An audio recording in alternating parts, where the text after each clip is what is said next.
कि जो तीसरे चरण का चुनाव होने जा रहा है, हमारे यहाँ के लोगों को पता लग गया है कि किस तरीके से पहले दूसरे चरण में पश्चिम के लोगों ने इंडिया गठबंधन को जीत दिलाने का काम किया है। मुझे भरोसा है कि यहाँ पर भी तीसरे चरण के चुनाव में इंडिया गठबंधन सबसे अच्छे वोटों से जीत करके जा रहा है। मुझे याद है जब यहाँ पर कांग्रेस पार्टी की यात्रा आई थी आगरा में, मैं अपने सभी नेताओं का और यहाँ पर उपस्थित सभी कार्यकर्ता साथियों का मैं विशेष धन्यवाद इसलिए दूंगा कि जिस समय यात्रा आगरा से होकर के आगे जा रही थी, सबसे ऐतिहासिक स्वागत अगर कांग्रेस पार्टी का यहाँ पर किसी ने किया था तो समाजवादी और कांग्रेस पार्टी के लोगों ने मिलकर के स्वागत किया था। और उसका परिणाम यह हुआ कि हवा और माहौल इंडिया गठबंधन के पक्ष में बन गया। ये लोग जो विरोधी लोग आ रहे हैं बीजेपी के, बताओ इनके 10 साल के कार्यकाल में क्या किसी के जीवन में कोई बदलाव आया है? ये वही भारतीय जनता पार्टी के लोग हैं जिन्होंने झूठी बातें और वादे झूठे किए। पहले तो किसानों से कहा कि तुम्हारी आय दोगुनी हो जाएगी। हमारे किसान भाई भी होंगे, उनके परिवार से जुड़े लोग भी होंगे। बताइए क्या किसानों की आय दोगुनी हो गई? और ये नौजवान जो बड़ी संख्या में खड़े हैं, इस सरकार ने कहा था कि हर साल 2 करोड़ नौकरी देंगे। ये तो सब बेरोजगार नौजवान खड़े हैं, नौकरी नहीं मिली। ये वही नौजवान हैं जो नौकरी और रोजगार के लिए मौका ढूंढ रहे हैं कि कब उन्हें रोजगार या नौकरी करने का मौका मिलेगा। और बीजेपी की सरकार का कोई भी परीक्षा बिना पेपर लीक के पूरी नहीं हुई। और ये जो पढ़े लिखे नौजवान हैं, जिन्होंने मेहनत की होगी, तैयारी की होगी, जिन्होंने कोचिंग की होगी और कई साल इंतजार किया था परीक्षा का कि उन्हें परीक्षा पास करके नौकरी मिलेगी, लेकिन उत्तर प्रदेश की एक एक परीक्षा लीक हो गया पेपर उसमें। और कोई एक परीक्षा का पेपर लीक नहीं हुआ है, 10 से ज्यादा परीक्षाओं के पेपर लीक हो गए।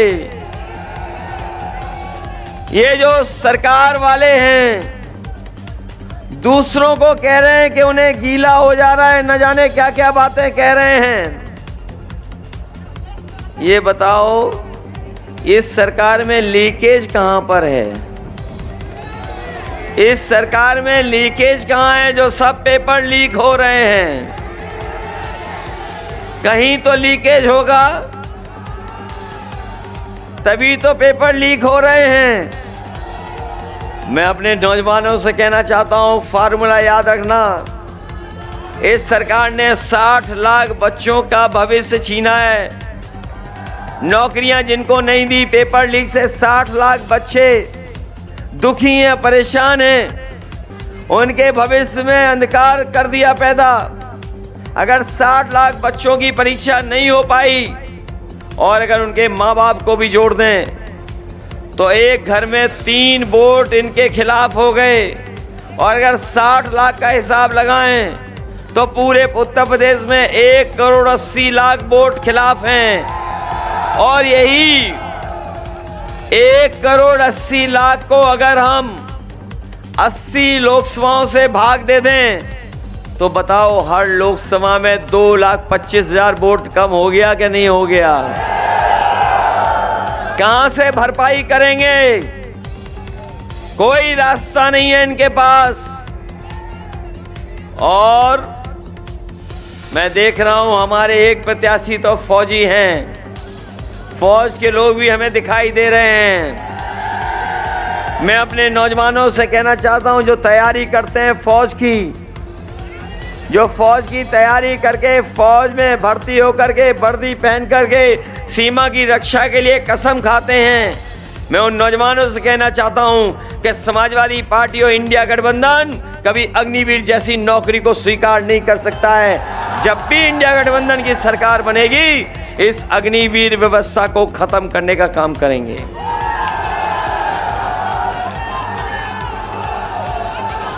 ये जो अग्निवीर 4 साल की नौकरी है, इसमें कोई सुविधा नहीं है, कोई उसके भविष्य के लिए चिंता नहीं है। शहीद हो जाएगा तो कोई सम्मान भी नहीं पाएगा। 4 साल की अधूरी नौकरी दे दी, अभी तो फौज में दी है। हम अपने खाकी पहनने वाले भाइयों से भी कहना चाहते हैं, ये बीजेपी की सरकार आ गई तो अग्निवीर तो 4 साल की नौकरी थी, इन खाकी वालों की 3 साल की नौकरी हो जाएगी।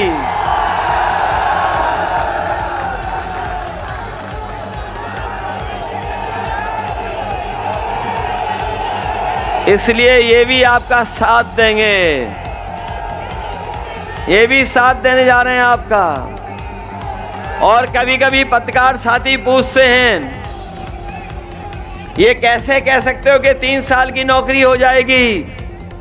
तो मैं उनसे सवाल पूछता हूं कि बताओ, किसी को पता था कि 4 साल की फौज की नौकरी हो जाएगी? बताओ आगरा वालों, आपको पता था कि नोटबंदी हो जाएगी? ये जो अग्रवाल जी बैठे हैं, हमारे थोड़ा बहुत कारोबार करते होंगे, इन्हें भरोसा दिलाया गया था कि जीएसटी से इनका व्यापार ठीक हो जाएगा। जिस तरीके से देश आजाद हुआ था, आजादी का जिस तरीके से सेंट्रल हॉल में जश्न मनाया गया था, उसी तरीके से जीएसटी लागू कर जश्न मनाया गया था। बताओ, जीएसटी से व्यापार बर्बाद हो गया कि नहीं हो गया? किसी को पता था कि बैंक का पैसा लेकर के बड़े बड़े उद्योगपति विदेश भाग जाएंगे? इन्होंने बैंकें डुबा दी, बीजेपी वालों ने बैंकें डुबा दी, ये पता है आपको? इन्होंने एयरपोर्ट बेच दिए, किसी को नहीं पता था।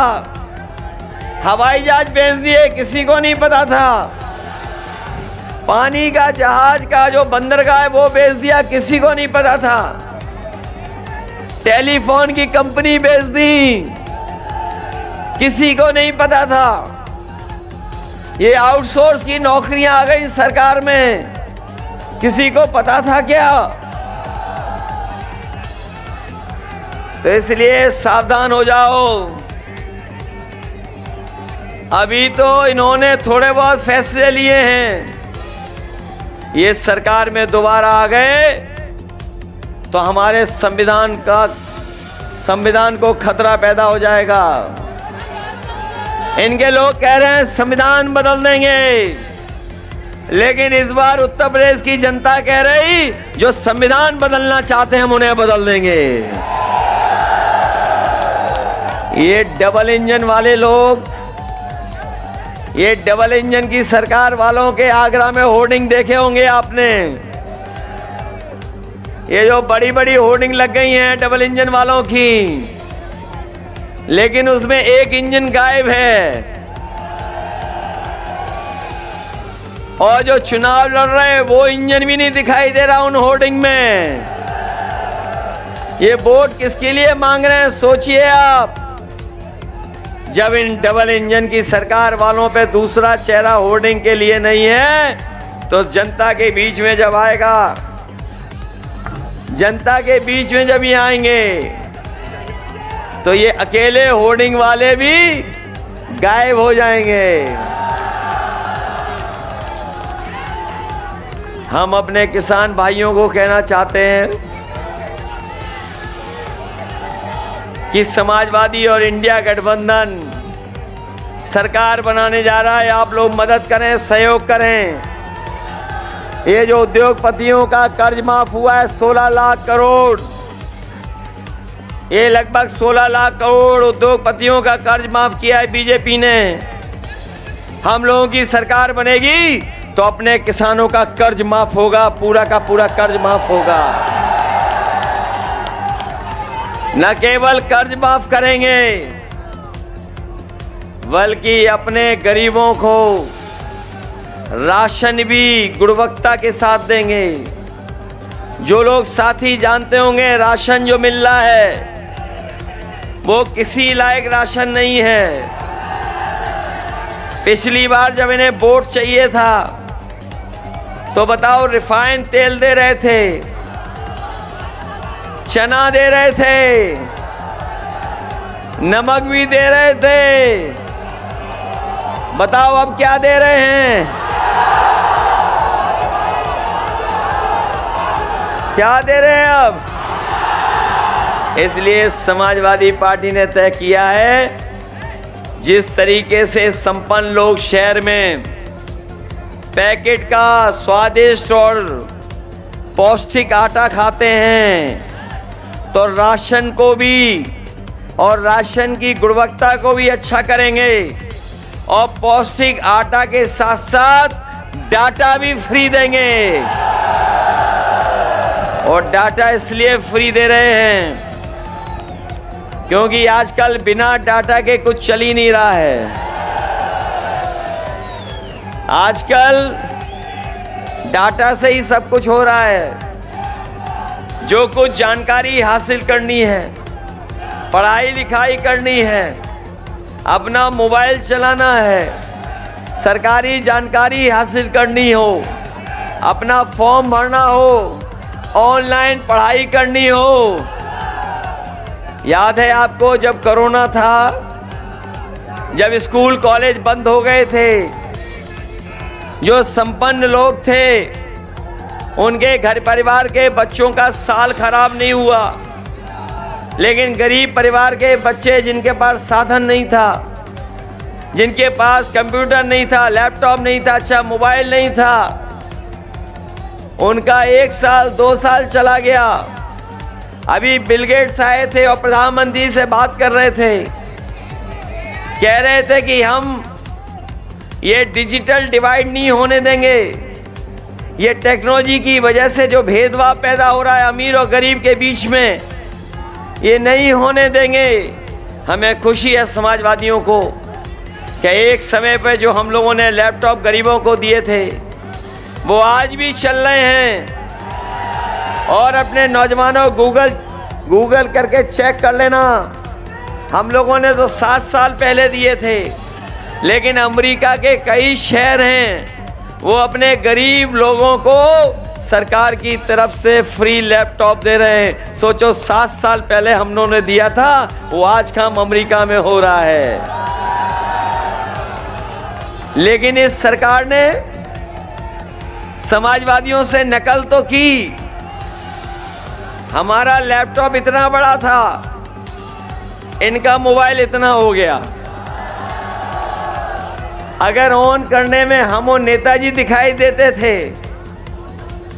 तो इन्होंने जो पेपर लीक करते हैं उनकी अपनी फोटो लगा दी उनमें,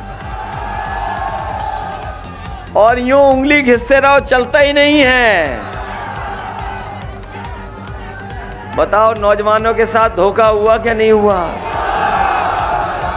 इसलिए हम नौजवानों से कहना चाहते हैं, ये केवल हमारा आपका चुनाव नहीं है, हमारे आपके भविष्य का चुनाव तो है ही है, लेकिन आने वाली पीढ़ी के भविष्य का चुनाव भी है। ये चुनाव ऐसा है कि अगर बीजेपी के लोग जीत गए तो बाबा साहब भीमराव अंबेडकर जी का बनाया हुआ दुनिया का सबसे शानदार संविधान ये बदल देंगे। बताओ इन्हें बदलने दोगे संविधान क्या? इसीलिए मैंने कहा कि 2024 का चुनाव संविधान मंथन का भी है। एक तरफ वो लोग हैं जो संविधान की रक्षा करना चाहते हैं और दूसरी तरफ वो लोग हैं जो संविधान के भक्षक लोग हैं। बताओ संविधान की रक्षा करोगे क्या नहीं करोगे? ये संविधान हमें न्याय दिलाता है, ये संविधान हमारी रक्षा करता है, ये संविधान हमें अधिकार दिलाता है, ये संविधान हमारे लिए संजीवनी है। इसलिए संविधान को हम बदलने किसी कीमत पे नहीं देंगे। जो लोग बदलना चाहेंगे हम उनको बदलने का काम करेंगे। इसलिए हम लोगों ने पीडीए परिवार बड़ा कर दिया। ये घबराए हुए पीडीए परिवार से, इन्हें समझ में नहीं आ रहा कि क्या मुकाबला करेंगे। हमारे आगरा वालों बताओ, जो समाजवादियों ने काम किए थे वो आज दिखाई देते हैं कि नहीं दिखाई देते हैं? यही आगरा से लखनऊ तक पहले न जाने कितना टाइम लगता था। प्रिंस कितना टाइम लगता था? पहले 6 घंटा लगता था, और अब अगर प्रिंस को वो दे दो स्टीयरिंग तो 1.25 घंटे में पहुंच जाते हो। सड़क बनाई, बाईपास दिया, मेडिकल कॉलेज ठीक किया, बजट दिया, एम्बुलेंस दे दी, और इन्होंने एम्बुलेंस खराब कर दी। 100 नंबर दिया पुलिस को, रिस्पांस सिस्टम। सरकार ने 112 कर दिया। सरकार ने नंबर बढ़ा दिया, 100 से 112 कर दिया। पुलिस को लगा कि उन्हें भी रेट बढ़ा देना चाहिए। बताओ 100 नंबर खराब कर दी कि नहीं खराब दी? और ये लोग जो ईमानदार बन रहे थे, बताओ इनके ईमानदारी का पर्दाफाश हो गया कि नहीं हो गया? इलेक्टोरल बॉन्ड के बारे में तो जान गए होगे आप। हम आप लोग किसी को चंदा देते हैं तो 1000, 2000, 5000, 50,000, कोई संपन्न होगा तो 1 लाख दे देगा। लेकिन सोचो बीजेपी ने बताओ कितना पैसा वसूला। किसी से 1600 करोड़, किसी से 1000 करोड़, किसी से 500 करोड़, किसी से 400 करोड़, किसी से 200 करोड़। और जिसका ये हमें और आपको वैक्सीन लगवा रहे थे, बताओ वैक्सीन वालों से भी पैसा वसूल लिया कि नहीं वसूल लिया? भाई हम तो बच गए वैक्सीन से, आप बच पाए कि नहीं बच पाए? सोचो कैसी सरकार है। वैक्सीन लगाने वालों से पैसा वसूल लिया इन्होंने। बताओ जब से इलेक्टोरल बॉन्ड आए हैं तब से बीजेपी का बैंड बज गया कि नहीं बज गया? और जो लोग 2014 में आए थे, 24 में इनको विदा कर देंगे।